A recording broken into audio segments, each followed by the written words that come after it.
we originally thought the Grammy segment would be like one segment or maybe even less than a segment. I have to hand it to the ceremony. After the ceremony, we're like, well, it's the whole fucking show now. So welcome to Keep It, Cricket Media's show about pop culture and politics and what happens when they smack into each other at an alarming speed. I'm your host, Ira Madison III, a television writer and Fall Out Boy fan. I'm Louis Fertel. I'm a TV writer and Jane Fonda historian. Let's get into it. And we are back with an all-new episode of Keep It. I'm EGOT winner, Ira Madison III. Oh, you're Viola Davis. That was the pun I contrived just in time. I'm Louis Fertel. That was very joyful to see her win that. Viola Davis, now an EGOT winner, thanks to the audiobook of her memoir. And she was the only one in the category who had not previously won a Grammy before. So it's only fair that she would win. And also, you know, that audiobook is fucking slay. Imagine her half-assing an audiobook. You can't. I mean, every speech that Viola Davis gives sounds like the Sermon on the Mount.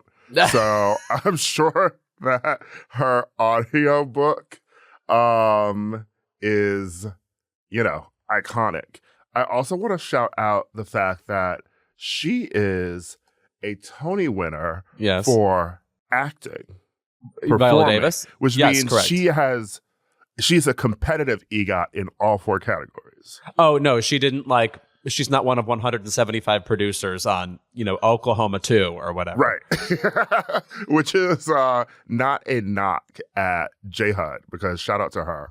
Because she turned it out on Broadway, to be honest. But, it is exciting to see her get an EGOT, which, by the way, Meryl does not have. Meryl is only halfway to EGOT. Yes. Well, she has she even been on The Great White Way? Not. She is a Tony nominee. In the 70s, she was nominated. But Grammys, I mean, she has a pathetic record, frankly. Get back in the studio. You know what I'm saying? Can she narrate something? I know. Again, pick up some Kipling. It's just not that hard. There are all these books out there waiting to be read again. This is always, I say, my problem with Jeremy Irons, who's missing a Grammy. I'm like, your middle name should be audiobook. This makes no sense. What I'm actually excited for in terms of upcoming audiobooks, did you see that Barbra announced her memoir today? Oh, I did not. And also, she's been teasing that for 100 years. I interviewed her once in a junket for The Guilt Trip, and she talked about investigating iconic her early... film. Yes. Actually, do you know what Guilt Trip is not kind of unlike 80 for Brady, which I saw this weekend? Maybe we'll get into that. But at the time, she was talking about growing up in Brooklyn, as Barbara fucking does, since every time anybody interviews Barbra Streisand, you have to hear about her childhood, because that's what superstars are obsessed with doing, telling you they came from somewhere. I'm just a Italian girl from New York City. We know that's where Gaga got it from. Yeah, they're exactly. Obsessed with their childhoods. No kidding. Oh, we'll be hearing about that for the rest of time. Yeah. I cannot wait to read that, though. Obviously, we gotta scam Babs on to Keep It. Oh my God. I'm already planning. Well, first of all, do you know what Barbara loves? A little snack. So wherever she is, we got to put out a Kit Kat for her to eat. And then maybe that'll get her in the studio. I'm here in New York too. I feel like I've worked with enough people who are actually friends with her, which is shocking. So, time to start calling on some favors. I was going to say, why am I not hanging out with Jason Gould again? I feel I've done the work. Or Elliot Gould. He's around. Or Ellie Goulding. She's great too. Actually, she has 4 bangers as far as I'm concerned. Well, she is her new album's coming out with her album was delayed because she went back in the studio with Calvin Harris because she was like, you know what the people need? Bangers. Right. I guess he does deliver on that front. But my lasting memory of him now is Lena Dunham mentioning that he was her least favorite of Taylor Swift's boyfriends. My least favorite was Calvin Harris, because I felt that he was petty in the public, and who needs to do that? And sometimes I forget, even though Girls was amazing, Lena Dunham can really bring it with a quote. My other favorite about him being one of Taylor's boyfriends is that when she dropped like the Reputation era album, not a single song about him. Interesting. Also, have we done the dramaturgy on that? We've gone through each song and we're positive? I'm in some Swifty corners of the internet. Okay. Which is, by the way, I've seen most some corners. TikToks. Yeah. I keep finding myself in those corners because I get lost. But speaking of Taylor Swift, we're going to get into the Grammys this episode. We're just really just going to dive into the Grammys. There's a lot to talk about. Taylor's dancing. I was going to say, I want to congratulate Taylor Swift. She was nominated for Death Row, The Green Mile, for her dancing at the Grammys. Not everybody has that. Not easy to get. Talk about that. We're going to talk about the Beyonce of it all, the Harry's house of it all. By the way, I have to say, we originally thought the Grammy segment would be like one segment or maybe even less than a segment. I have to hand it to this ceremony. After the ceremony, we're like, well, it's the whole fucking show now. So I will actually say that the Grammys gave a good amount of chaos. You know, I feel like award shows are sort of messy right now. And they didn't disappoint. Usually they're boring. The Grammys. Right. I mean, it still is, all the primary performers gathering together. So you always get some sort of ruckus or whatever. Maybe you get a performance you've seen 70 times, Foo Fighters giving a tribute to whomever. But I do find that the Grammys, generally speaking, bring it. And we got to see Bonnie Raitt so fucking bewildered. I mean, it should be memed. I'm not somebody who says that should be a meme ever, but this time it should be, because the look on her face was a volcano exploded in front of me. All right. So when we are back, we will get into the entire Grammy ceremony and more. The Grammys are now behind us, and there were some shocks, including one historic snub that everyone is talking about. That's right. Lydia Tarr robbed. Luckily, she is a Grammy winner. As we know, she's an EGOT winner. She's an EGOT. Yeah, I hope it's she doesn't need another. I hope it's like Elvis, where she actually won in gospel categories. Isn't that crazy? No, none other. No, it was a productive evening. I mean, I always say, like, if you just get enough famous people together and they all are actively working, because that's not really what the Oscars are. It's just people sitting around. You know what I mean? Yeah. Here, music is built for an award show. And so almost inevitably it's going to be entertaining. And also, because it's on CBS, there's going to be people that everybody knows, like that have been around for 100 years. You will see Stevie Wonder. You will see, whatever remaining Beatle is around or whomever. So, I mean, it was good. Yoko. Yes. Oh, just my God. Waiting for that Lifetime Achievement. She is an Album of the Year winner. Okay. Double Fantasy, yes. After John Lennon's death. Yes. The one big thing that Grammys has going for it is musical performances, obviously, and I feel like the Oscars has gotten away from that. Well, the thing with the Oscars is based on what the year is. They sometimes will do all 5 or they might do just one, so it's sort of like, I think it depends on the year. This is something I should ask about writing for the Oscars, but you don't always get consistent performances. I think at this point, if we're thinking about making the show more interesting too, there needs to be more than 5 nominees in Best Original Song, Because right. When we think of fun Grammy performances where like Beyonce performing with Hugh Jackman, or, like the cast of Chicago performing, or even like It's Hard Out Here for a Pimp, like that is the kind of shit that you want to tune into an award show to watch, and I'm always a fan of more nominees. The fact that there are so many nominees at the Grammys, the fact that the Grammys, even with all of the racist bullshit that goes on with it, still gets musicians to turn up, because the Grammys are sort of like a thing in the way that, the Billboard Music Awards aren't, or the AMAs, it still sort of means something. And yes. That is why I'd like to talk about first this fan segment that was going on at the Grammys. That was a bit problematic, I do have to say. So if you're going to stan, they had stans go up and talk about the Album of the Year nominees. And of course, these are all superstar performers, including ABBA. Yeah. So in a round table that Trevor Noah, the host, introduced, it's just regular people talk, each one representing a different album of the year nominee, talking about why they think that album deserves to win.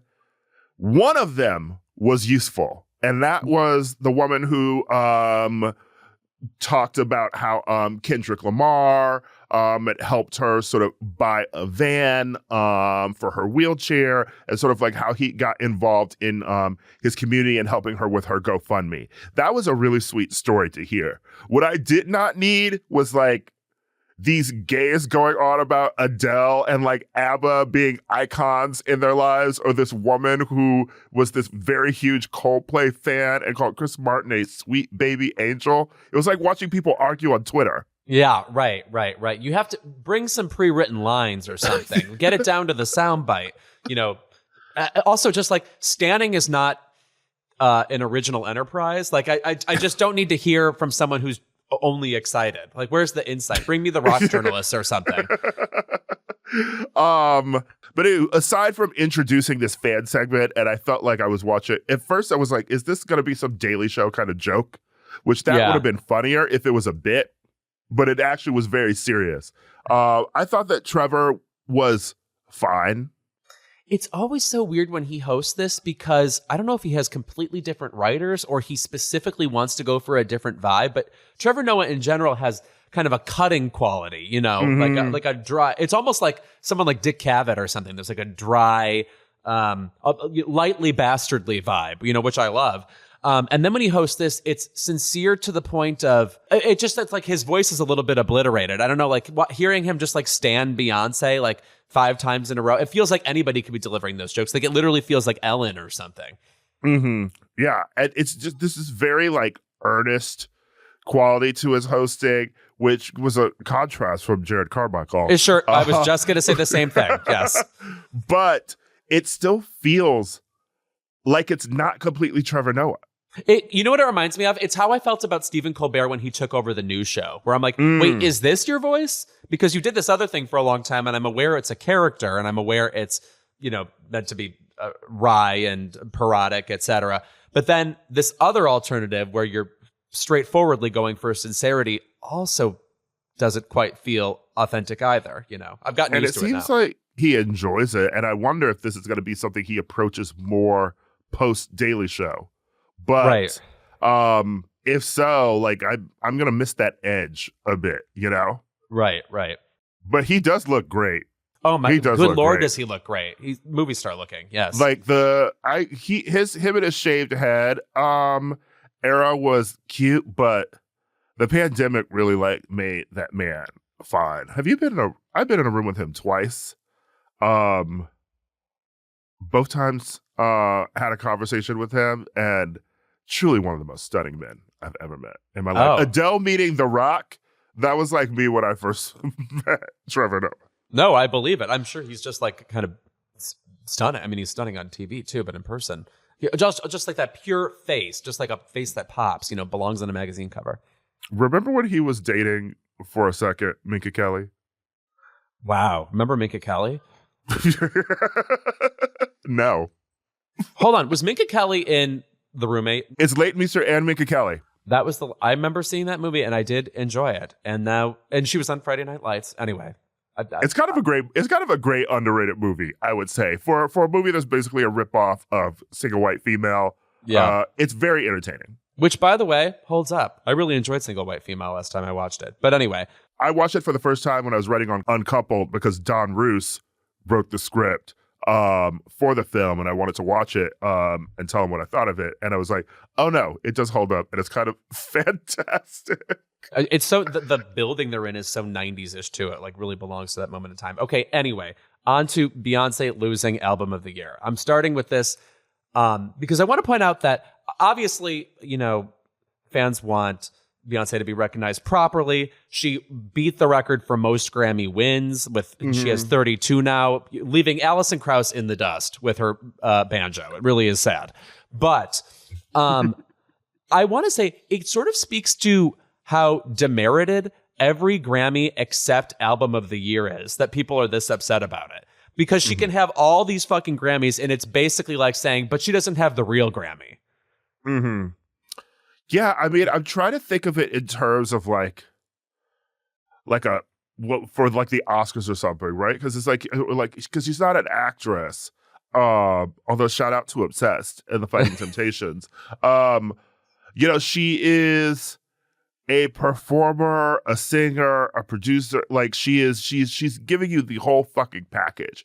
And it's so interesting in music in terms of that versus other award shows that we watch and talk about. Because like in music, when you're the whole fucking package, you think that the industry that you're a part of would acknowledge that in a way that critics acknowledge it, you know, that fans acknowledge it. And I think what was just so interesting about Renaissance is that, you know, she's been nominated 4 times for Album of the Year and has lost all 4 times. But this is the first one where you could look at a single critic's best albums of 2022 and not see Renaissance at the top. Yeah, right. You know, and Harry's House, it was nowhere on these lists.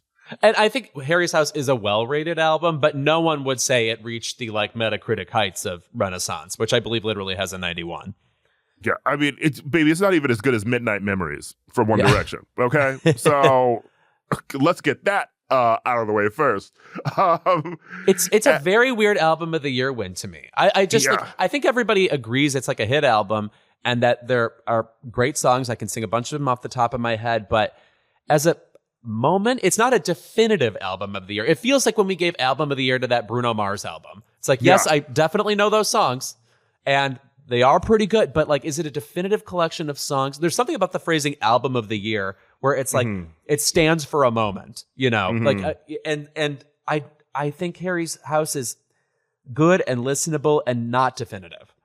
Yeah, it's also not even definitive for him, you know? Yeah. It's weird because it feels like his defining moment this year was selling out a bunch of shows at Madison Square Garden. But I'm like, is that what we're rewarding Album of the Year with? Yeah, right.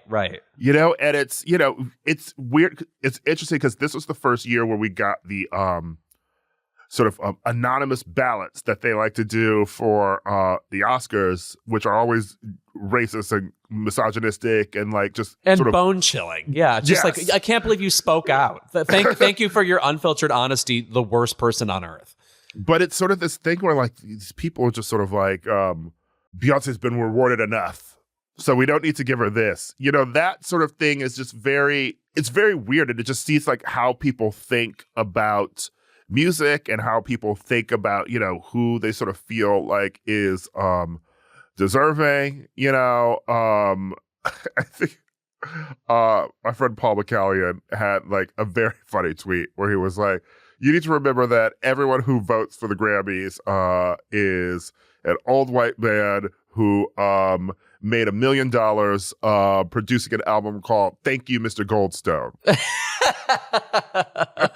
You know? Oh, that's so funny. It's like all these people like did some music job 40 years ago, and now they're the people who are still voting on music. And it makes sense, you know, because would Renaissance sound innovative to any of those voters? Did they even listen to it? Right. Yes. Well, I think something that does bother me a little bit about the discussion about Beyonce is if you know, in the same way where I feel right now, like the people who are most obsessed with Everything Everywhere All at Once, not that it isn't a fine movie with lots going for it, it feels like people were only interested in that movie. So if you have no appetite for the other nominees at all, I don't know that you're like necessarily the best judge for this. And I feel like sometimes for Beyonce, we totally get away from, there are other musical artists and they are often great. So if she loses but I have to say this year, it's like, I have to really join in the chorus because there's just no metric under which Harry Styles was better than Beyonce this year. I just don't see one way in which he was better than her. I can at least see Bad Bunny winning for Un Va No Sinti, which is an amazing album. And it's also a globally amazing album. Like this year, like I feel like you were constantly hearing about either Beyonce or you're hearing about Bad Bunny. Yeah. You know? And I feel like that album goes toe to toe Voyage, one of ABBA's worst. No, easily their worst. If you can name a worse ABBA album, I don't think they released it on purpose. Good Morning, gorgeous. I'm glad Mary J. Blige is still working and making money, but even the performance of the song from that album, which I had never heard before, when she performed it at the Grammys, I was like, Mama looks good, but I'm also like, it's been quite a minute since she's released Be Without You. Right, yeah. No, she fled the dancery, as you know. Music of the Spheres, you know I'm a Coldplay stand down. Sure. When that girl was pretending that this album is one of Coldplay's best and deserves to win Album of the Year, I was like, what are you smoking? They have not had a good album since like the one Beyonce was on with Him for the Weekend. Like it's been a long dark period for Coldplay fans. Brandi Carlile was also nominated in that category. The song that performed on Saturday Night Live recently, which was also nominated for was it Record of the Year? Yes.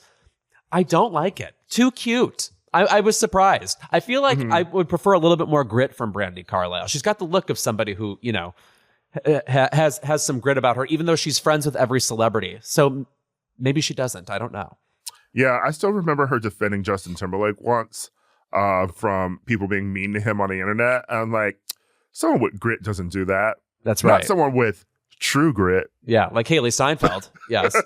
Okay. You think the pop star who recorded Haze is out here defending Justin Timberlake? I don't think so. That's exactly right. I wouldn't have been surprised if Lizzo picked it up, but I guess Record of the Year sort of makes more sense, as that was a sort of definitive radio banger about downtime. Like Lizzo, I really enjoyed that album. I actually think it's well-rounded and maybe one of her best. I still don't think we have the definitive Lizzo album. I feel like this year Lizzo became a definitive pop star. Yes, right. She's in the main 10, because we only need like 10 pop stars. Okay, right? Like she's officially A-list pop star now. Not, you know, you're going to see her at Outside Lands. She is a star. But now we need the album that goes with being a star, you know? I have to say, I remember, it must be like 8 or 9 years ago now, she was like a host of the VMA's pre-show, and I remember on the Wonderland. Screen, yes, she was on the screen, and she was next to two people named Steak and Mike. And that was their names on the screen just said Steak, Mike, Lizzo. And I'm just like, man, you really came a long way in a few years. I mean, I have to say, the name Steak is simply not on my lips. I remember before Keep It, when I had, my short-lived podcast with Doreen St. Felix, Speed Dial at MTV, we went to the set of Wonderland to interview JoJo, who was a guest on that episode, in her trailer. And we waited in like the makeup area where Lizzo was getting her makeup done, but we were not there to interview her. The host of the show. You're like, get out of the way, Lizzo. Yes. But I liked Lizzo around then too. I think it was like slightly before Good as Hell or something. But you know, like I was excited to see Lizzo because I had seen her perform before, but you know, like she wasn't the person that we were interviewing, you know? Right. I'm gonna say another Grammy win that I find lightly annoying. I should have expected this, but Taylor Swift winning Best Music Video for the short film for that song, where she beat for beat literalized the lyrics. It's just not giving prestige to me. And also, as you know, I'm furious with Sadie Sink thanks to The Whale. So I'm just mad at the whole enterprise. Sadie Sink did help Kate Bush with her resurgence, though. That's true. All right. I mean, like she did the homework for Society on that front, which is good because she doomed us in The Whale. I'm sorry. It's just it's not a performance that gave me life. In fact, I was upset. Nere's my thing. They had to give Taylor something. True. Because she wasn't going to march there. She wasn't going to show up if she wasn't getting something. And he needed that white woman dancing in the aisles. And honestly, thank God for that, because I missed that. She doesn't do it at the VMAs anymore because nobody goes to the VMAs. And if you're there and the liquor is flowing and you're watching musical performances, like I would be up too. No, you know what? I do like that about her. I mean, like, and I had forgotten, you know, we used to get it like seemingly 4 times a year. You know? It's like one of those things like like we really took for granted the moment in time when Temple Grandin would be at every award show, and you could just depend on her being there and getting up and like screaming from the audience, sort of in the middle of a speech or something. It was a joyful time. And Taylor Swift, all the years she would be at the VMAs, and I'm going to call it shimmying, now feel quaint. She may be messy as hell, but the girl knows how to have a good time. No one could be less messy, by the way. I honestly feel like a Taylor Swift Grammy after party, any kind of Taylor Swift party, is probably lit. Yeah. Well, I mean, she knows everybody, and she, runs with a girl squad, if you remember. Yeah. And if Lana Del Rey's at the party, like, come on. Right. We're all going to be sauntering. Okay, now, Song of the Year. When Bonnie Raitt picked this up, first of all, I truly thought Bonnie Raitt was going to crack in half. They panned to her, and it was like her eyes started to separate. She could not believe it was occurring. It's, by the way, like the cutest little song, a tribute to John Prine. Yeah. And it's very not happy. amazing. It's not an amazing song. It's not an amazing song. But this is what I mean. I would be okay if the Grammys were more like the Oscars or something, where they were interesting upsets like this. But if you only have a thing like this and then Beyonce or even Bad Bunny not winning Album of the Year, it doesn't feel like a fun award show upset. It just feels like it's it feels premeditated, Yeah. Right. And there's just been enough from people like, I don't know, Grimes had some posts about how like she couldn't even nominate like Sophie for like producer of the year once. And just like I feel like there's just so many rules about how like who they decide is going to be nominated for specific things and who's going to win, that it's just it feels shadier than the Hollywood Foreign Press even. Yeah. Well, it's interesting. I don't know that she intended to be shady. I haven't thought about this enough, but Cheryl Lee Ralph tweeted something like, "Wow, the Grammys really know how to share the awards." Like, it's like, wow, that's interesting that like it all landed on all of these people one at a time. For everyone. Yeah, right. That is a little suspicious. But that's another thing that I feel. It's like Beyonce got her history-making moment. Harry got that big moment. Adele got a moment. Lizzo got a moment. Taylor got a moment. Like, it's like there's one for you. There's one for you. It's like it's very suspicious. And also, do you remember a couple years ago when there was that story that Mariah Carey's Caution and Madonna's Madam X were supposed to be nominated for Album of the Year, and then for some reason they got left out? It's just, there's just a sense that there is a little bit more shadiness going on than there ever was before. Not that it was ever the most pristine operation, but there's just so much more music now than there was like in the 70s when you could safely nominate, only popular stuff for one thing, because that's what got on the radio or got into people's ears, whereas now they have to juggle so much and mean so much to so many more people. And, the monoculture's gone, and music is a big part of, how things have changed. So anyway, it's very interesting. I wonder what's going on over there. I miss the old days of Phil Spector shaking people down and pointing a gun at them and making them nominate his artists. His hair expanding as he threatened you.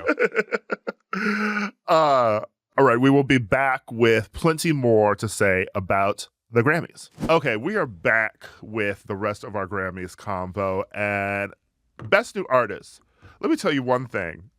When Olivia Rodrigo walked up there, I was very excited to see her because I was like, you know what this girl's been doing? I don't know what this girl's been doing because she's been minding her own business. Yeah, she really is a mind your own business sort of person. I did enjoy her at the Rock and Roll Hall of Fame. She performed You're So Vain in tribute to Carly Simon. Did a really good job. Oh, that was so fucking good. Yeah, she sounded really good. Yeah, I just love the concept of her, even like a Lil Nas X, who was at the awards, I believe, but didn't really get like a big highlight. It's actually wild that nothing of Nas's was nominated. Yeah, that is really strange. Maybe it's a little bit over the threshold. Like, could it have been a little bit over a year? I'm not sure. Yeah. Plus, I feel like Call Me By Your Name and that stuff was nominated, and that was like a big single before, like, even then the album came out. Right. So he already got his moment like last year. But I still appreciate like an Olivia, like a hymn. Like they released that first album, and then they take a break. Right. Yes. And I have the distinct feeling she's only going to get better. Like I like that album, but I think it's a launching pad type of album because it's about a sort of young, restless, angst-ridden love, and I think she'll kind of mature nicely. I'm excited about that. Well, no, yeah. I mean, when you talk about albums like that too, and not to bring it back to like the Beyonce, the Harriet of it all, but I think that like I was reading a report in the New York Times. Kara Monica wrote a thing about the Grammys that was even just mentioning the fact that Madonna, who was at the award show, the first time she was nominated for Album of the Year was Ray of Light. She won Pop Album. Still no other things in the major categories, and it's just a reminder that like the people who have moved our music culture, the people who inspire so many people who are on that stage are rarely the people who are ever rewarded. Yeah, they're not necessarily top honors. Like Prince never won Album of the Year, for example. Right. I mean, like obviously lots of like wonderful people. Like Michael Jackson won for Thriller. I mean, like there's like lots of Bodyguard won Album of the Year. Bodyguard won Album of the Year. Well, shout out to Michelle Visage being on Album of the Year.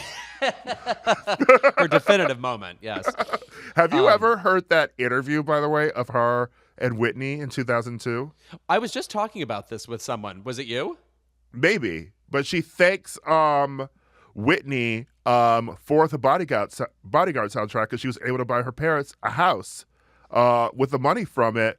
They're both Jersey girls. I remember she says to her something like, like that soundtrack was massive, like 32 million copies sold and stuff. And then Whitney was like, baby, it's more than that. And that was 2002. And so that was her promoting the Just Whitney album, which, by the way, underrated in the Whitney albums that we talk about. Because, like, wait, what's on that? That's What You Looking At. Oh, right. Uh-huh. One of Those Days, Tried on My Own. Oh, I'll give it a listen. Yeah. No, wait. Speaking of interesting Grammy wins, how do you feel about Unholy being Kim Pettras's conduit towards her first Grammy win? First of all, that's got to be a tough day for Katy Perry when Kim Petras beats you at the Grammy dais. And Nicki.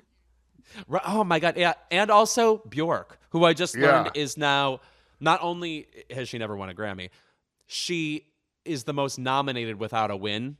And I always say about Bjork not winning a Grammy is like Glenn Close not winning an Oscar, which is, we can all agree they're geniuses, but they scared your dad one time, and so they have to pay for that. And also people would recognize Juliana Margulies before they'd recognize Bjork. That is one of the craziest stories ever. I think we referenced this before. Juliana Margulies was in a movie called Paradise Road with Glenn Close, and everybody recognized Juliana because she was on ER, and nobody recognized Glenn Close when they were filming. Anyway, this is a cautionary tale. And Ava still has a Grammy now, right? Did they win something? I said ABBA still has no Grammy, right? Oh, correct. But we came very late to ABBA, roping them in with the idea of legends too. So that doesn't really surprise me. Besides, they got a gay to insanely stand for them on national television. So I think that's worth a Grammy. Yeah, that's true. Also, I mean, trade-off. sorry, they have that hologram thing, which I think is just going to run until well after we're all fucking dead. So, yeah. No, I'm excited about Kim winning.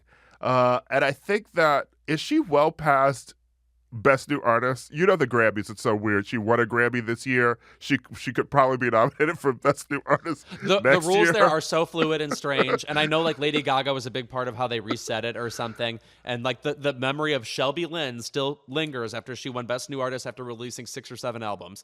Yeah. But I was really happy for her win, and I was also really sweet to see Sam Smith give their acceptance speech to Kim, and to see Kim, shout out being trans, shout out Sophie, shout out Madonna, right? For being one of the first artists who even gave a fuck about gay people. I thought that was really one of the highlights of the evening to me, and also Madonna introducing them was a highlight because she came out with her riding crop, right? In her best Katharine Hepburn, Marlene Dietrich attire. No, that was basically plainclothes Madonna. When you get equestrian headmistress, that means she rolled out of bed. Yeah. Someone should have asked her where Julia Garner is. Yeah, no kidding. We're all worried. No, also Madonna, we're going on like 20 years now of her whenever she addresses an audience, having to scold them. Either they're not making enough noise or they're not understanding where she's coming from, and she's calling somebody, usually herself, provocative, and they're not respecting Let me that tell enough. you something. To make it in this industry, you've got to be provocative. You got to be dangerous. You got to upset the critics. Man, the only thing people are upset about right now are your ticket prices. Which, by the way, I scored on. I don't know how I did it. I paid only $3.50 for the floor. Oh, my best friend Drew got us tickets in LA, so I will be back for the show and see you there. Okay, good. And we get to see her in the city in which we live, which Beyonce, you're on notice, is all I'm saying. Also, it's at a stadium and not in that tiny box, the Wiltern, with no AC. She put us in the Wiltern. I was like, this is like a stage for Wayne Brady or something. What are you doing here? That's why she did like 20 shows there. Yeah, right. Effing bizarre. Also, I just want to say, I mean, this is like utterly old news to us. Man, am I sick of like Twitter commentary about how Madonna looks. I mean, just like, especially for men, but just in general, like, get over it. Like, are you surprised that like somebody who's like that level of stardom like does things to her face on occasion? I just like it. I can't believe it's even worth commentary. I always say I'm almost grateful that people, as a Madonna fan, that like the average whatever misogynistic male onlooker is obsessed with commenting about how she looks, because it gets away from the fact that Madonna routinely is incoherent, and we should be talking about that. Truly, everything she was saying in that speech, I was like, is this off the cuff? Yeah. Sentences were not connecting with one another. Right, but, a teleprompter's your friend, trust me. Yeah. No, I mean, I also would say that, like, listen, there are times when you can criticize what Madonna looks like when she does an extreme close-up duck face kiss on Instagram Live. Right. Okay? Like she's sometimes on Instagram Live she's looking like the witch that Shakira put on her balcony to scare her mother-in-law. Yes. Okay? She's giving Baba Yaga sometimes. But I thought she actually looked pretty great at the awards show, and it's always some old gay man who wants to get online and say Madonna looks crazy, and I'm like, how about you worry about how you look, okay? Right. Because your looks have you saying hey to someone 10 times on Grindr with no response. What disease behavior? Yeah, when you just get those orange blurbs all the way down the page. Yeah, I'm like, your excuse is either desperation or meth. I don't know what's Love happening it when it's here. been several years, by the way. You can go back to all the unrequited love. Yeah, there's a greatest hits package right there. But speaking of Madonna and introducing Kim and Sam Smith, the most shocking thing to come out of the Grammys for me was this satanic panic shit. Literally, they wore red. That's what people are responding to? And like a horned hat from Party City. It was a Halloween hat. No, like, do you think Where the Wild Things Are is haunted? I mean, just any old crown. Okay. And then now you've got Ben Shapiro quoting Paradise Lost like he's ever passed an English literature class. Right. I say this as part of the thin lips community, but you got to shut those thin lips up. Oh, my God. But honestly, if we could get conservatives back focused on devil worshippers, and off of like and off of the gays are grooming their kids and trans people thing, if we get them focused on like Satan, maybe that's for the best. That is nice. Yes. Also, that same sector of Twitter was very obsessed with how Harry Styles dressed, and a part of me forgets. Like when I look at Harry Styles, like I'm not sure what his authentic self is, but sometimes what he wears appears to me to be a bit contrived. And yes. I forget that even if it is contrived, it still is working as part of it's still the girls are upsetting mad. The people it should upset. You know what I Right. mean? Like it is like worthwhile in a way. That's the thing too. That's always why I've hated these Sam Smith, Harry Styles comparisons, because one, I guess they're both British, but two, I mean, this is sort of what I was saying last week. It's just like, one, stop invoking Harry Styles every time you talk about Sam Smith. Yeah. Because one, they're doing two completely different things. They both wear ugly clothes. Routinely, yes. So, No, I did say on Twitter, I am happy that like once out of every 5 times now a male pop star has to dress like Rue McClanahan. Like, it's just nice. Makes everybody feel safe. and it's just, this idea that we're constantly praising Harry's clothes is shocking to me because I rarely see it. Someone else was going off on a tangent again when he first wore that jumpsuit on the red carpet, which, by the way, that was, yes, I forget that it can shock conservatives, but to everyone else, it's like, it's from the same designer who's been doing your tour jumpsuits. It's just like, it looked like it was in the back of his closet. Yeah, right. Like, of course he has something like that. People were making fun of that. So, like, why are you jumping online being like, if Sam Smith wore this, you would be gagging for, you would call them disgusting, but you're gagging for it with Harry Styles. No one is gagging for Harry Styles, okay? I am not gagging for that maybe faggot. Yeah. Maybe faggot is such a good category. I feel like I should be saying that way more often. Have you met that maybe faggot? Yeah. Rolls right off the tongue.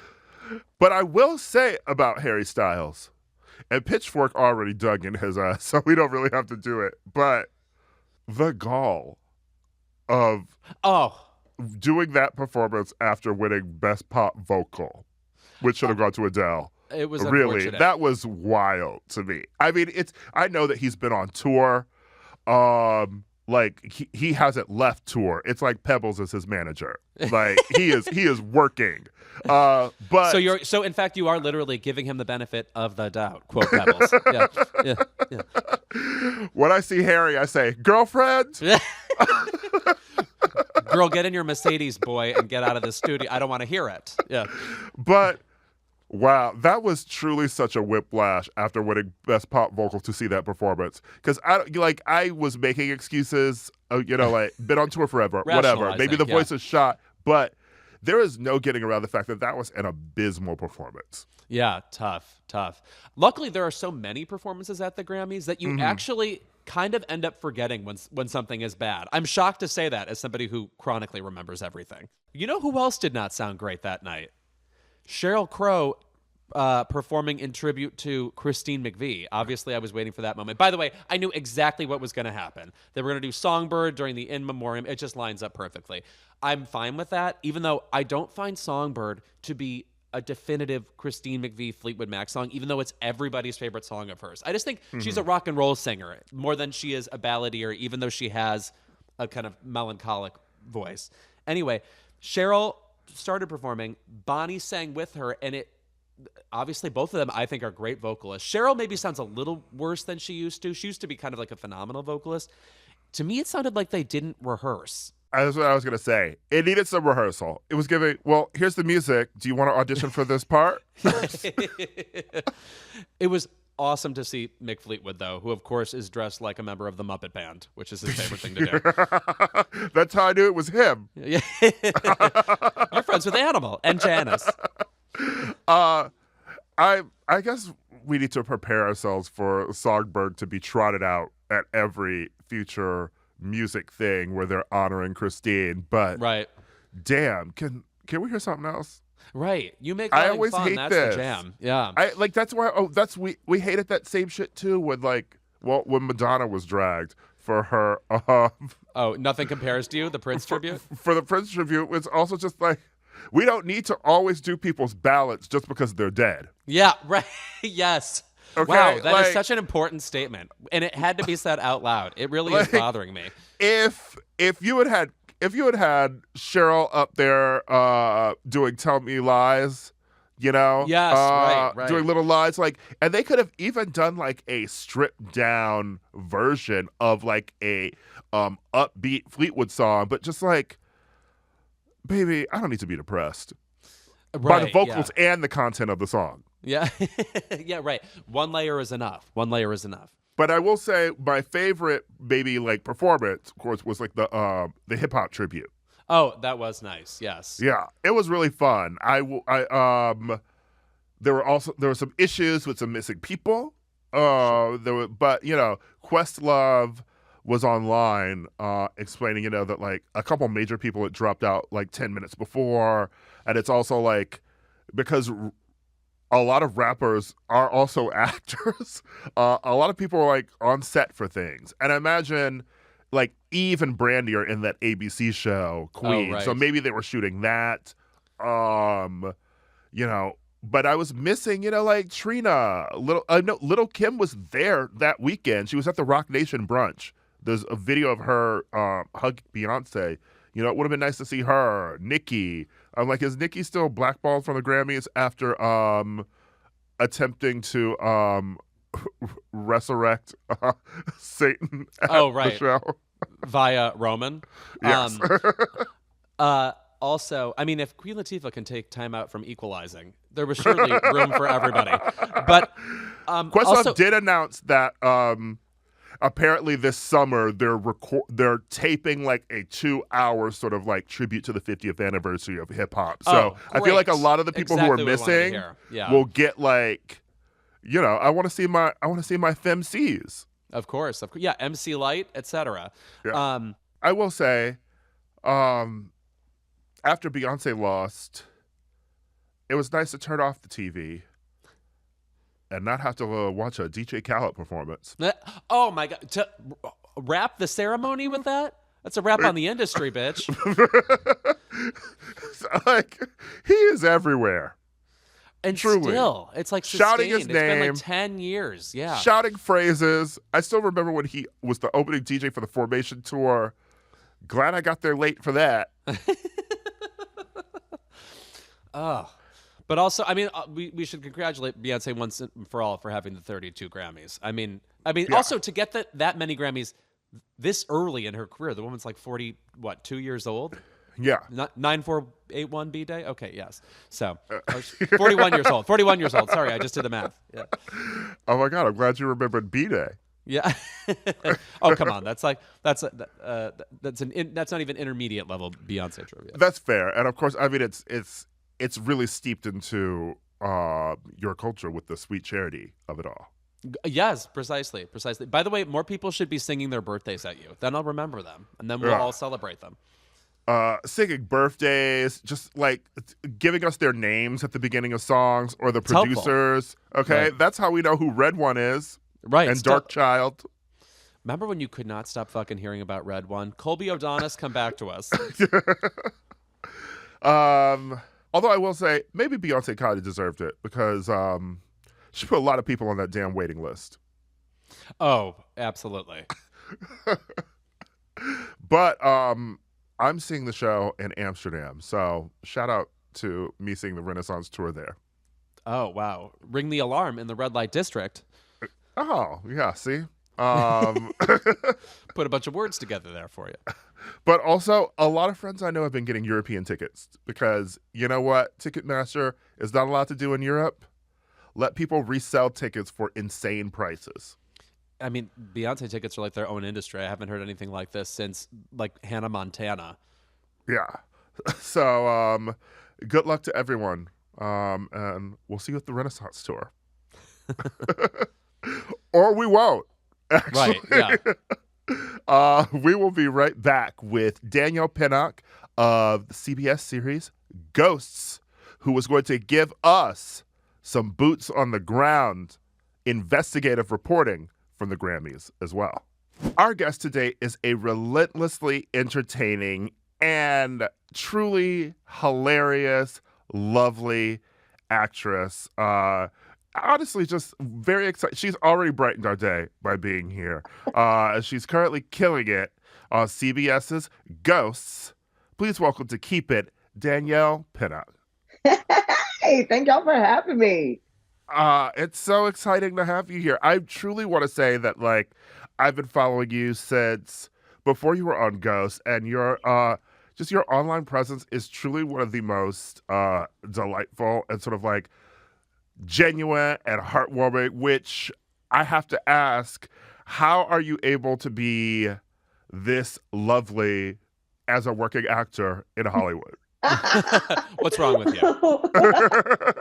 I don't know. To be honest, I have to say, my mama lives down the street from me, so she keeps me fully grounded. I got good family and friend support as well too. But making people laugh is, I think, honestly, what I want to do in this world. That is my destiny, and it just makes me really feel really good when people are just having joy. And if I can provide that, excellent. I'm doing my job. Okay, so the zany ensemble of ghosts, I mean, to the naked eye, it looks like, like a bunch of friends hanging out. It looks like fun. How grueling is it? I mean, when you make a show like that, like to put on your game face every day and be crazy, how much does it take out of you ultimately? Well, listen, it's basically like the supernatural real world. I mean, if y'all remember that show from back in the day. Oh, please. Yes. We are, as actors, we're having a lot of fun. Like, it feels like coming to summer camp. And when we first booked this show, we all booked it in the middle of the pandemic. So we didn't know if we were going to go back to work or not. And so we were all in our houses for those like 12 months, making our focaccia bread in the pajamas, watching reality TV like the rest of the world.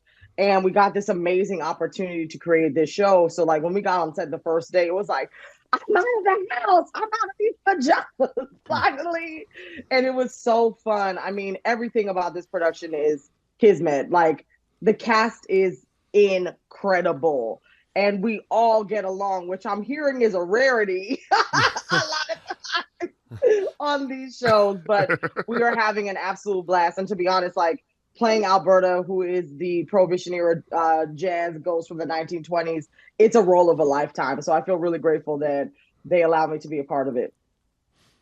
Mm-hmm.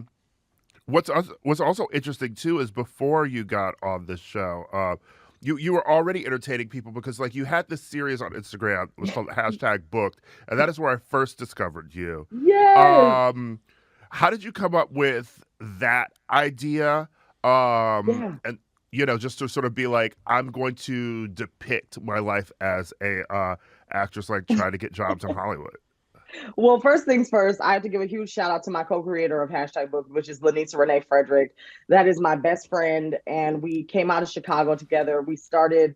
How I met her is we were understudies in a basement at a theater company in Chicago, and when we got to LA, it felt like the acting Olympics. Like we were having these very strange moments where we were going for like the one black handmaid in Handmaid's Tale. Like we would be sitting next to somebody that won the Cinnamon Challenge and a series regular that was on Living Single. And I'm like, what's going on here? There is no to the industry in Los Angeles. And we wanted to really talk about not only our experiences like over the decade that we've been acting, but just specifically in LA as well. And from the Black actress perspective and what it's like when, natural hair is now in. So all these Black girls got curly wigs now. You know what I mean? Like, what does that mean? I remember when Scandal first happened, we all had to do headshots in a 3-piece suit and we're coming out looking like damn Steve Harvey and Maxine Waters trying to look like Carrie. We all had that bob. Like we all had the thing. We just wanted to talk about kind of the foolishness that also happens as well too. And we didn't think anything of it. We posted our first video, if I'm not mistaken, I think 4 years ago, and it just started going viral. People were saying, oh my gosh, I know this experience and this was me. And we've built a really great community over the years, and I'm so grateful for #booked. It's been a blast working on that page. Speaking of interesting experiences, you were on the crossover episode of How to Get Away with Murder and Scandal, and I was very fascinated by you, like Viola Davis showing up to set, and the script is just utterly filled with notes. Tell me about that experience, and because Kerry Washington was there too, so I assume that was just like a good experience to just watch as well as be a part of. First of all, both of these women are on my vision board. So I actually did not audition for this role. The casting director at the time said, hey, I know you've come in for us a lot. There's this really small role in this thing of Scandal. I said, yeah, I'll do it, whatever. She's like, it's a special. She just comes on saying, it's a special episode. And I was like, okay, well, maybe Papa Pope's in it. You know what I mean? Like, I was like, I'm ready. I was like, sis, you don't have to tell me twice. Whatever you need me to do, I'll be there. And so I get to set, and I get in the makeup trailer, and I see Kerry Washington running over lines, and she's like, hi. And I was like, oh my God, that is Olivia Pope. I'm shaken. I'm stirred. I love her so much. And then we get to set, and then Viola Davis walks in. I said, wait a minute. That's How to Get Away with Murder. That is Fences. What's going on here? And then she had the nerve to shake my hand and say, hello, my name is Viola. Sis, we know. Oh, you are reading? So they were so kind, and just watching these two titans in the industry work was the most incredible masterclass that I could ever have had as an actor. Viola Davis busted out this binder, and it was just like highlight notes on the side. I was like, I don't even know you can get 5-star notebooks anymore. Where is this lady getting all this stuff? I was like, she about to put Staples out of business. She had the highlight, everything that you could think of had it in there, pages. Carrie, I'm thinking we got to do this. Well, let's try this. And they were basically kind of self-directing themselves. Tony Goldwyn was there. He was the director of the episode, and was kind of like, you know what, ladies? Feel it out. Like, because these women are master classes. I mean, what are you to direct? They know what they're doing. And just seeing their process and how they work, it was incredible. But I do have to say, a fun fact is I was a hairdresser in that episode. That curling iron That's was the scene, by the way. That scene is the best scene because that's where they're fighting with each other. And I'm trying my best. This was me. I was like, Danielle, be professional. I think I probably had like 5 lines in it, but I was like, be professional. Just remember your lines. Don't like act up. But like, I'm watching their performances as a fan for real. And there was a moment where I'm literally curling. That curling iron was on. And I was like, I don't want to be the actor that burns the back of Viola Davis's neck. I was like, I will be blacklisted for the rest of my career. So there's a moment where I'm like watching them like a fan, and that curling iron is burning the shit out of my head because I'm like, how much more do I need to go for this?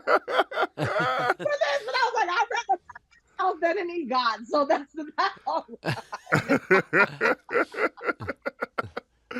I love just the idea of Viola in general, just like, like footnoting like her performances. Like that is just like actress. And that's, we were discussing her EGOT earlier, how like she's also a theater actress through and through. Yes. And I'd love to hear a bit about like your experiences in theater, maybe some of your more exciting roles or people you might have worked with who now you see doing bigger and better things in theater or in film, because I know you were an understudy for Robert O'Hara's Barbecue. Yes, which I fucking was. love that play. I love that play. And Coleman Domingo was in it, yes? Coleman Domingo was the director. It was sheer insanity. Okay, well, first of all, I lied to get that job. Okay. I did not live in Los Angeles, and I took a Spirit Airlines flight. When I saw Robert O'Hara and Coleman, I said, yeah, I need to be in that. So I took this little Spirit Airlines flight that got in the morning. I got to the Geffen so early, they thought I was unhoused because I literally was like knocking at the gates at 7 a.m. like, hey, can I get in there? And the lady at the front desk was like, do you need something to eat, sis? Why are you here so early? So going in, because I've been a fan of Coleman Domingo since Passing Strange, which was like a play he did on Broadway. I mean, I saw that production. My very dear friend Davine Joy Randolph, I think we probably saw that show every weekend, and we were driving in from Philly, and I was like, oh my God, Coleman. So when I saw him in the audition room, I almost passed out. Y'all, I didn't even know what sides they wanted me to do for the audition. I just memorized the full script. Like, this is how deep this thing went. So they're like, okay, we're going to do the first side. I was like, forgot the sides. Does anybody have an extra copy? So I was like, okay, I know exactly what these lines are. Put the lines down. I was like, who am I? Like, what's going on here? Did the lines, had a really, really solid audition. Coleman was like, I love you. You are so funny. Robert was like, yeah, she's great. Love her. And I was like, oh my God, I got the stamp of approval. They said, where do you live? And I was like, okay, I'm not from LA. Cool. Okay, I was like, I'm from, and I've heard of Sherman Oaks and I've heard of Van Nuys, but I couldn't get them together. I couldn't figure out like which one was which. So I said Sherman knives. Oh my Everybody God. started laughing. I was like, I don't know why that's funny, but as long as y'all laughing, I'm at peace. I went back to Chicago, back on Spirit Airlines, and they're like, listen, this show was already cast when you came in, but we want you to understudy. And I said, without question. They're like, okay, we'll see you in August. My husband and I literally had no plans of coming to LA. We had absolutely no savings at all. We found some bootleg moving company to get all of our apartment furniture. They basically held our furniture hostage. We didn't have furniture when we moved to LA for like maybe about 9 months. So we were sleeping on this like air mattress. And my friend Von Dexter Montague, who I love so much, felt so bad for us and was like, damn, this apartment is a mess. Gave us one wooden chair that we still have to this day. So we had plastic forks and knives, plastic plates, and this wooden chair. That was the only furniture we had for 9 months. I sold everything I could in my Chicago apartment. We ended up driving to LA. And I got in on the first day of the understudy rehearsal. And the day that I got in, they were like, hey, so how well do you know the lines? Because an actor just dropped out. I was like, what? So I got in, I did all my stuff, They were like, okay, there's another actor that we had on standby. Her name is Charisse Booth. She may be the one to come in, but if Charisse can't do it, you're on standby. And I was like, okay, I'm ready. Understudy, tag me in whenever you need me. But that production was so incredible to be a part of, like Black Hollywood elite. Ava DuVernay came to see the show. Viola Davis came to see the show. And being a newcomer to LA and having people like Kimberly Abair-Gregory, who was one of the best actresses I've ever met in my entire life, Yvette Kassan, Omar Dorsey, Heather Sims, like Charisse Booth, being around those people like was the best break into the industry that I could have ever had being in LA. It was incredible. And Coleman and I are still friends to this day. He's amazing. He's the sweetest person. I love Coleman. Sweetheart. Also, by the way, you have to assume that like a lot of budding actors are lying to get jobs, because what are people going to do? Confirm them? It's not like you're trying to work for the government or something. You know what I mean? Like, who's going to find out you're lying? I was lying. I was like, Sherman knives. I had no clue, but it was probably one of my favorite theater experiences. I mean, I'm coming from the comedy world. I was doing documentary theater when I was younger. Like, I wanted to be the next Anna Devere Smith. That was like my mission in life.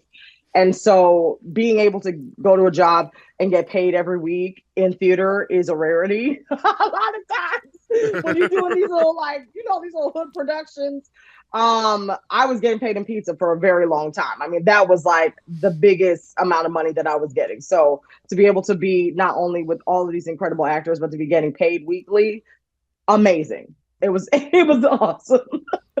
I mean, listen, Chicago theater, I mean, my most harrowing experience, because I went to undergrad in Chicago, my most harrowing experience was working for Menopause the Musical for an entire summer. And I'm sure it's still running.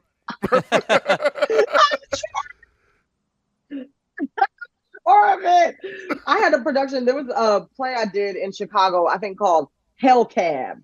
And so it was only supposed to be 4 actors, because I think there's like 50 roles or something, but they cast like 50 non-union actors in Chicago. We had like a rotating cast. And I remember being like, yes, this is my first production. This is going to be amazing. And I said, where's the dressing room for us? Y'all, they put us in the basement of the theater, and we were doing that production. There was like no end date ever. So like we were doing that production from like August until like the end of January, until the point that we were all like, hey, y'all, I know this is a Christmas play, but like, we gotta go. We gotta go now. It got so bad that like towards December, when all the blizzards and stuff come, that it would like flood in the basement. So we would have to get dressed in rain boots. Oh my gosh. Because they were like, it's the only space we have. So we get dressed in the rain boots, trying to put stockings over the boots. And it was just hood classics. Okay, it was wild. I mean, I've had some wild theater tales for sure. Theater should not remind me of like Little House on the Prairie. I mean, I shouldn't be worried about things like insulation, etc. You know what I mean? Exactly. Oh my God. So how long have you been in LA now? I've been in LA for 6 years. This year will be 6 years. So tell us about getting cast on Ghosts, and which I assume was a long process. I mean, you're in one of the most ideal spots, which is CBS, where sitcoms run for, I believe, 25 years. I know. So, and Ghost seems to be on that trajectory. Yes. Well, I have to say, I was in the CBS family before because I was doing Young Sheldon. Oh, Young for Sheldon, 4 years. yes. Mm-hmm. And that was like my first guest star role. It was a heavy recurring, which was fantastic. And so they kind of knew about me. But then they were like, this show may require improv. Can she do that? My agent was like, have you seen #booked? So they sent them the whole page. And they're like, wait, we didn't even know she had this over here. I booked that role in the pandemic. It was like November of 2020. And I was just living, to be honest, like I was living my best introverted life. I mean, when the pandemic happened, it was either like one or two people. It was the people that were like, I want to go outside, and the people that were like, finally, I never have to go outside again. And that was that person. I was like, I never have to go to an event or a party or put a full beat on. Like I never had to wear Spanx again. I was like, I can just be inside and not be bothered. It's bad, y'all. It's bad. So my agent said, hey, we have this audition for you for this incredible show called Ghosts. It was a BBC production originally. Watch some episodes and see if you like it. And I fell in love with the BBC version off the bat. I was like, this is the best thing I've ever seen. I said, wait a minute, I'm playing a black ghost? What's happening? And she's from the 1920s, Harlem Renaissance, sign me up. So it was my first time not auditioning for such a long period. I mean, I didn't audition for a show in maybe 10 months. So I said, you know what, I'm going to do it big with this one. And I borrowed my mom's little shake and go wig. She had this little curly bop situation that just kind of shook up and put it on her. I got this I had my 30th birthday dress that had all these sparkles on it. I got this little faux fur for $20 on Amazon, and these little gloves. And I was like, yeah, I want to give it to them. And I was like, there's something about this outfit that's missing. I was like, the girls back then, they had hats. I'm going to do a hat. And so I found this little hat from this bootleg production I did in Chicago called Major Barbara. And I said, you know what? I'm going to do the Major Barbara hat. I think that's it. So I did my self-tape. My agent was like, this is really good. I'm just going to send it in. And the very next day, they were like, we want to call her back for a screen test. So basically what that is like all the producers of the network are there, the possible director of the pilot episode, the showrunners. And so I said, okay, great, cool. So I did the screen test on Zoom, which is really unheard of. And I did it in my kitchen, and my husband was literally making bacon during my thing.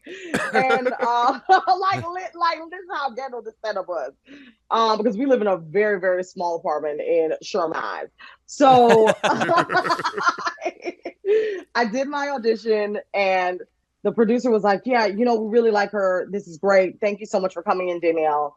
And then 2 hours later, my agent called me and said, hey, they want to audition you again on Friday. And at that time, I had a pitch with Taraji P. Henson for an animation that I co-created with my dear friend Poonam Patel. And so I said, wait a minute, what time is this thing now? They said it's at 1:00. I said, that's my thing with Taraji. I need to meet Taraji. I was like, so if ghosts don't work out, at least I can say I met Taraji P. So I was like, oh my God, I'm going to miss this opportunity. But I was like, well, it's fine because I love Hidden Figures and I love me some Baby Boy. So it's okay. So they said, you know what?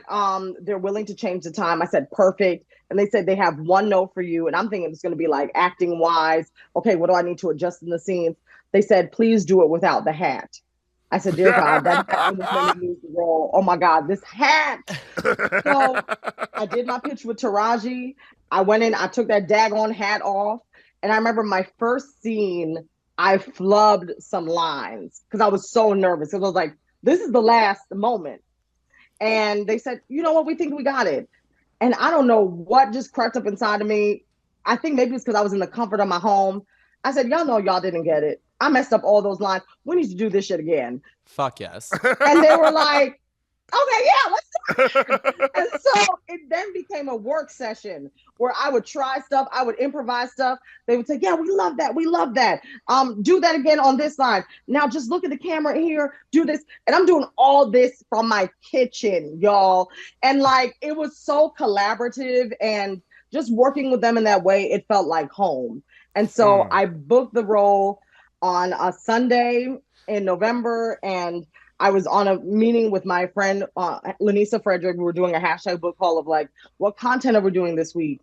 And my manager, who never travels to the Valley, he's from Santa Monica, was like, I'm outside. And I was like, oh God, either somebody died or something good happened. I'm like, for this man to be outside my door in Van Nuys, I was like, what's going on? So he had these champagne chocolates with, I've never seen champagne chocolates in my life, y'all. Like, I come from very humble beginnings, okay? A Lindt chocolate is the best I've seen in my life. So he came up with these champagne. I said, what's this? He said, you booked it. You booked it. And I said, oh my God. So my best friend actually has the recording of me of when I first booked the show, because we were on Zoom recording at the time. And so I'm like, it happened. And this is like, I've known this girl since 2013, understudies in the basement. And we just like bawled, you know, because it's like when you've been working for, y'all, I've been in this industry since I was 18 years old. You know what I mean? Like, and even a little before that, because even as like a teen actor, I was just like auditioning for commercials, and my mama thought she was going to be my agent and had this really bootleg agency called Faith-Based Agency. I was her only client. And we would go on watch Backstage Magazine and circle the things. And so it's like, this has been a long time coming. And it just felt so good to finally book something in a project that I loved, the UK version, an ensemble comedy on broadcast TV. It was truly a dream come true. That's so exciting. And I mean, honestly, one other thing I want to ask too is you're part of the CBS family, which means you were at the Grammys. Oh my gosh, I sure was. I was at the Grammys. We need some boots on the ground. My cast was so jealous because they were like, how are you at the Grammys with her? I was like, I just asked. They were like, what? That was the first thing I said. I need to see Lizzo. I was like, that's like the first person I need to see. Okay, I'm gonna tell y'all everything. Okay, boom.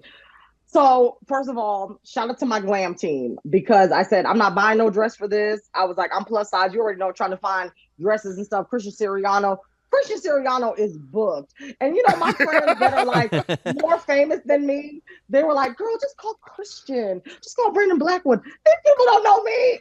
CBS show, Danielle Pinnock. So I had the nerve to send a little how bootleg the shit was. I went on Twitter talking about, does anybody know at C Syria? Does anybody know Christopher John Rogers? Like, it was a mess. So my friend Devine, who was like really mentoring me through the whole situation, because I've never had a red carpet like this before. She was like, listen, I'm sure you got something in your closet. If these people don't answer, just like find something. So I had this little $80 ASOS dress that I had actually worn for a photo shoot a month ago. But I was like, those pictures ain't gonna come out till the summer. So maybe I can get away with this dress. And so I did that. And Ricky and Ashton, who are my hair people, they came in. I said, you know, we're just gonna do braids. I'll have it for the month. My makeup artist came, Ashanta. My nail lady, Carolyn, she was like, we're gonna zhuzh up the ASOS. So I was like, okay, great. So that's exactly what we did, y'all. So I got there. I was like shaking because I'm like, yes, I love, as much as I love Oscars, Emmys, Golden Globes, these are actors. You know what I mean? And for me, I'm like, I'm gonna work with these people at some point. These musicians, this is like my child, you know, this is a soundtrack to my life. You know, my teenage years, my adult years. I said, oh my God. So I'm flipping out. So the first person I see on the red carpet, Sam Smith. shook. Sam came in giving Lucifer realness. Okay. Right, yes. Little that red, and then they said, Sam has to get on the carpet before you. Do you mind? Do I mind? Put Sam on the carpet. I saw all these black. They had that all those black people in those wigs. Mhm. You saw the black people in those wigs. And I was like, where they get them wigs from? That was my first thought. I'm like, is that a front lace? What's going on here? So Sam walked, and then I came on, and my husband was like shaking. He's like, oh my God, there's so many celebrities. We saw Laverne Cox, almost perished. I was like, oh my God, that's Laverne Cox.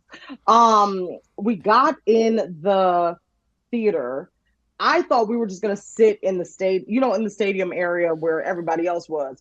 They said, Danielle, we're ushering you down. I said, down where? To a table. And my best friend had literally said, you're gonna be on camera. I said, no, I'm not gonna be on camera. It's gonna be fine. Y'all, I was at the table. I was right in the front. Me and Flavor Flav were sitting next to each other. Okay. As the prophecy foretold. Literally, Flavor Flav was sitting right next to me. Doja Cat was right behind me. Camila Cabello to my right. It was sheer insanity. So in the commercial breaks, like I'm seeing Trevor Noah just walking around like he's not Trevor Noah. First of all, Trevor Noah has the best curl pattern I've ever seen in my life. I don't know what kind of Jamaican black castor oil that man is using, but the curls were just flowing. I had the nerve because I'm still, Covisha is still out here. So I'm a little conscious. I was like, I need to get some hand sanitizer. So I see this person with sanitizer. I said, hey, sis, you mind if I get some? Adele. I said, well, she's like, oh yeah, thanks. I love your dress. Adele kept complimenting on this daggone dress to the point where I'm like, if ASOS don't give me a brand deal at this point, I'm like, Adele. Every Adele album. People used to be like, why are you still playing this white girl? Because I went to school in North Philly at Temple University. I used to play this British girl out. 19.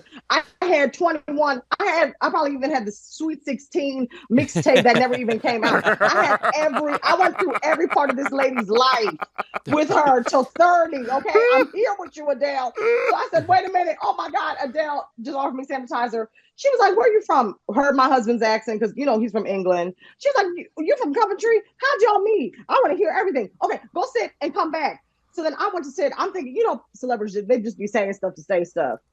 Now that next commercial break came up. She's like, come back. I said, wait. She's like, okay, so you went to Birmingham School of Acting. You were in Coventry. Oh, I went to this. I said, why are we really kicking with Adele? I can't even really.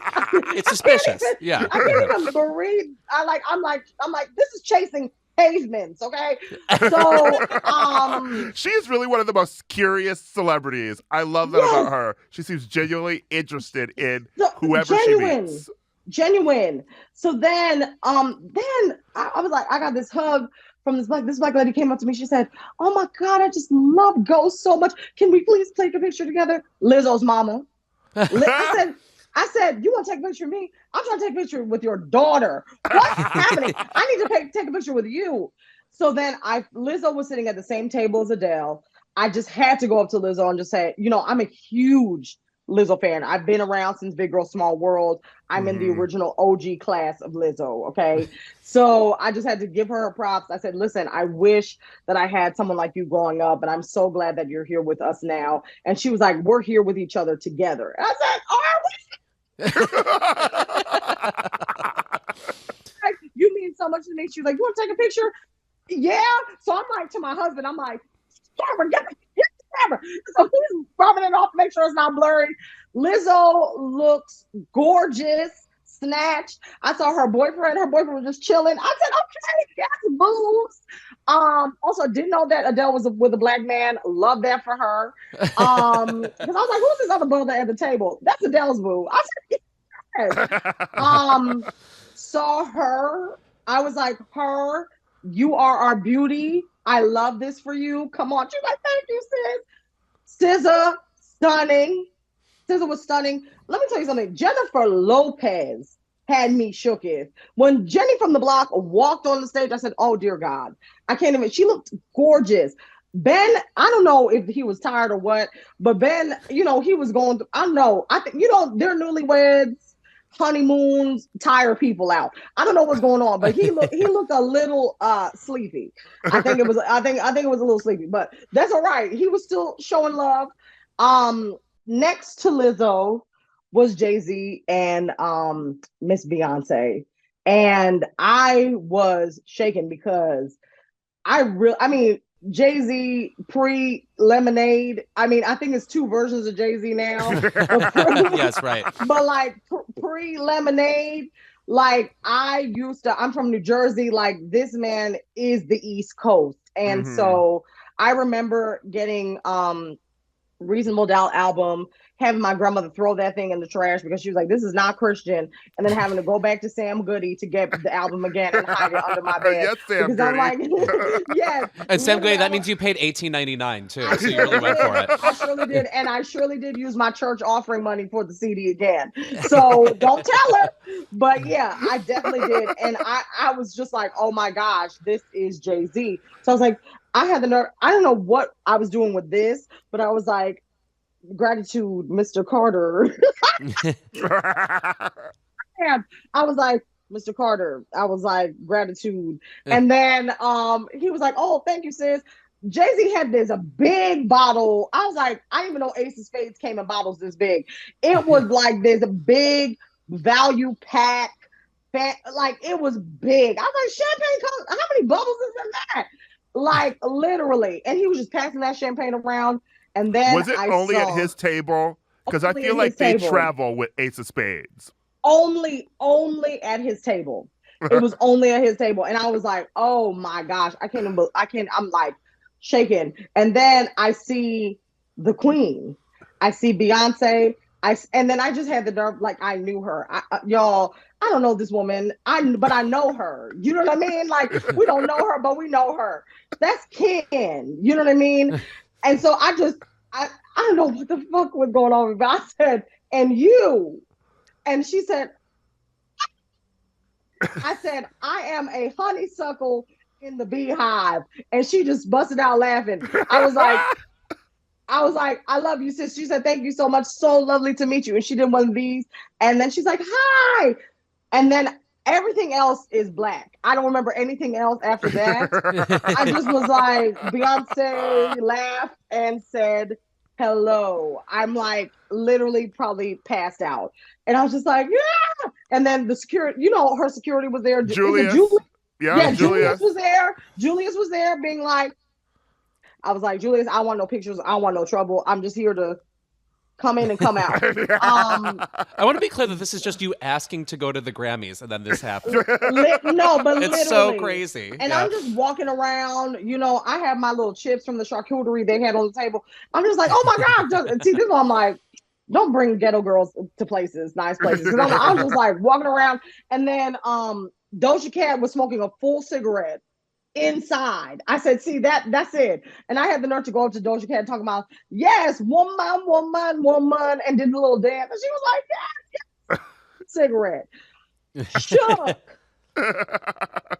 This night, I held Kendrick Lamar won the award, couldn't get through. I moved the chairs for Kendrick Lamar. I'm like, what's happening? And I'm also telling you, Stevie Wonder, that concert was so good. I was leaping in my heels. I was leaping. Like Stevie, they don't make music like that.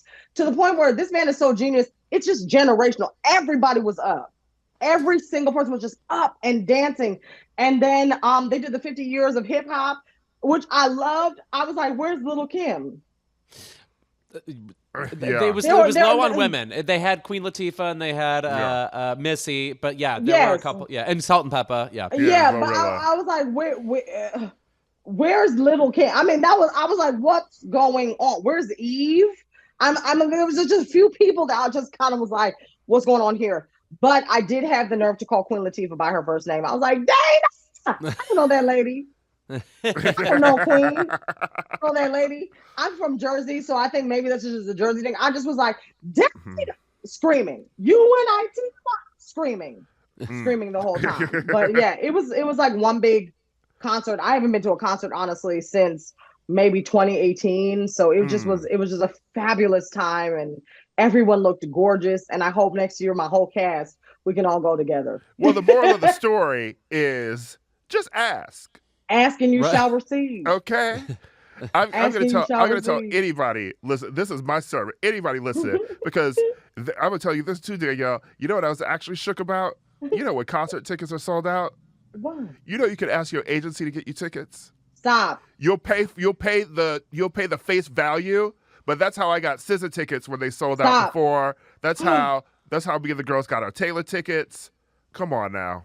Do you think we could do this for Renaissance? Because now listen, Renaissance is hot. Okay, it is. I mean, like, but you might get the tickets, but you end up in, like Volgograd or wherever she's performing. You know what I mean? Yeah. Well, but I'm not mad at it. I'll travel. Yeah. Listen, you know who I do want to see too? Renaissance is a given, but I have to see Usher in this Vegas residency. Absolutely. I heard the concert is so good. Also, a lot of people may not know, Usher gave me my first writing job. Did you write Love in This Club? I've actually never told anybody this, so this is live. He was doing iHeartRadio, hosting the awards, and my friend Poonam Patel and I, we came in and did some of the script for him, and we were trying to be so professional through the whole Zoom, and I just was like, wow, this is really Usher Raymond. Like, I cannot deal with him on this Zoom right now. And I was like, Poonam, whatever you do, just don't take pictures. And of course she took a picture of us, and I'm in the picture like, looking crazy, and he just looks fine as ever. But he is so kind and so generous, and I'm like, I want to see that man in concert. I have to see him. Gotta see him. Well, now we got to go with you because it seems like it'll be the best. We'll meet everybody. Oh my God! So. Please, let's go. Let's do it. Thank you so much for being here, Danielle. This was the boots on the ground we needed. Yeah, Jesus, I didn't realize it was going to be like in the trenches. My God, you should be an investigative journalist. Keep It's new in the field reporter. Okay. I love it. Thank y'all for having me. Yes, thank you for being here. And we're back with our favorite segment of the episode. It's Keep It. Louis, what are you mad about this week? I am emotionally preparing myself for this Keep It because I just can't believe what I was in for. I successfully avoided learning what the movie Close was about. Close is by this Belgian director, Lucas Don't, who seems like a rad queer guy. Didn't know much about it. It's nominated for Best Foreign Film at the Oscars this year. All I knew is that there was like an 11-year-old boy on the cover, and it has something to do with a friendship he has, and they're close friends. This movie is fucking devastating. I kind of thought it would be a heartwarming friendship tale. I'm not going to spoil what happens other than the performances by these two children are so mind-blowing. I have not seen a more lived in, I can't call it adult because they're not weird. They're realistic seeming children, but the performances he got out of these children in this movie are so shocking. And I was wondering, what conservatory is this kid from? The director, Lucas, found this kid on a fucking train ride, literally looked at him and cast him in this movie. He was a non-actor beforehand. And I think Lucas's quote was, he was like 10 years old, but I could tell there was nostalgia in his eyes. Like there's just a weird depth hanging over this kid actor. I can't really sell the movie anymore other than you must see Close. Literally, I would say the only criticism I have of this movie is it's so potent and so brings you back to the kinds of friendships you had and forgot about from when you were 11 years old that it's distracting. Like I was like lost in sort of thoughts, remembering like, oh yeah, I was friends with that kid and then middle school came and then he went away, or why did we stop being friends, or whatever, like what changed with the both of us. And we were like the kinds of friends who hugged all the time and stuff. It really gets into the depth, the real depth, not precocious depth that children have. And I just was not expecting it at all. And I think it's remained extremely under the radar and just underrated in general. Like, I don't know that I have lots of movies that I would say are A pluses this year. Like Tar, I think is one of them. And by the way, Tar is on Peacock right now. I just flip on Tar like it's Parks and Recreation now. I'm like, let's check in with Lydia at Juilliard. How's she doing? This is a movie like that. It's like it's so memorable, so tough, but so real and uncontrived. There's not a contrived moment in this movie, and I can't say that about almost any other movie. I love that. Get ready. You're going to love it. Yeah. Okay. So you'd say Lucas, yes. Yeah. Lucas, do. Yes. Right. Yeah. No, I mean, I truly do believe that, there should be more cinema devoted to friendships. Yeah. Oh, please. I'm trying to think of, we had somebody on the show before. Even Carol, one of my favorite movies, one of my favorite viewing experiences of the past 10 years. The scenes with just Cate Blanchett and Sarah Paulson. If it were just that would be its own amazing movie. Like that's rare just to get people, like at the beginning of Bridesmaids, when Kristen Wiig and Maya Rudolph, after having scammed like a free yoga in the park class, go out and sit in brunch and make each other laugh and do stupid voices. That is amazing. I just want to see that too. That's what I mean. It's the best part about Sex and the City as I'm rewatching it. Just seeing these women be friends with each other. And I will say that's actually one of the disappointing things about Desperate Housewives as it went on, because it necessarily became a show, sort of Sex and the City-ish, where each person would be in their own storyline each episode, and you sort of really want a show like that to be about these women interacting with each other. Yeah, with Sex and the City, they did have independent storylines, but there was a real relief in how they came back together and compared notes. They were, because friendships are your colleagues in a way too. Like I feel like all my best gay friends and I are like gay coworkers. We're on the same side of figuring out how to be gay in the world. Yeah, we're all working 9 to 5, but you know what? Some of us show up whatever we want to gay work. Yeah, Yeah, I'm a freelancer. Yeah. Well, you have to fill out the paperwork. That's on you. Yeah. What's your keep it this week, Ira? My keep it goes to Nicole Kidman this week. What? Who should be nominated for the Northman this year? I continue to be upset about this, but why? That is an A film for me, by the way. Oh, yeah. She was amazing in it. Nicole Kidman, because how much is she charging to do this second AMC commercial that AMC Theaters is now changing the prices of the seats in their theaters? I blame her single-handedly. What is going on here? By the way, all of my friends and I are on this goddamn A-list thing, swapping tickets left and right. I thought we were doing the work. Yeah, I fucking love AMC A-list, and I feel like A-list it won't affect us. But let's talk a bit about the new pricing tiers on AMC. There are going to be the middle seats, which are premium seating, so that's going to be higher than a regular ticket. Okay. There's going to be shitty seats where you sort of like maybe don't have the best vision in the theater, and those are going to be cheaper. And then all the other seats are going to be regular price. But why are we introducing dynamic pricing to movie theaters? And it just really feels like you're sort of like nickel and diming people when they really just like, they're going to the fucking movies. Now you're making going to the movies more of a chore. Just to be clear, there aren't any tickets in the theater that are less than they were before, are there? I think that the bad seats are going to be less than they were before. Okay, because that to me is almost an okay compromise then. Yeah, it's an okay compromise, but I also feel like, first of all, sometimes people just ignore the assigned seating that you have in movie theaters now, unless it's like opening night of a blockbuster and you can't just sit wherever the fuck you want because people will yell at you. Yeah. I famously, when I went to see Tar, two of my friends, Ned and Drew, tapped me on the shoulder and were like, Ira, you're sitting in our seat. And I was like, oh my God, hi, you're here in the theater. And I was in the wrong row. But I feel like people will buy cheap seats and then sit in the good seats. Scam their way up, yeah. And is the teenager who works at AMC really going to kick those people out of the seat?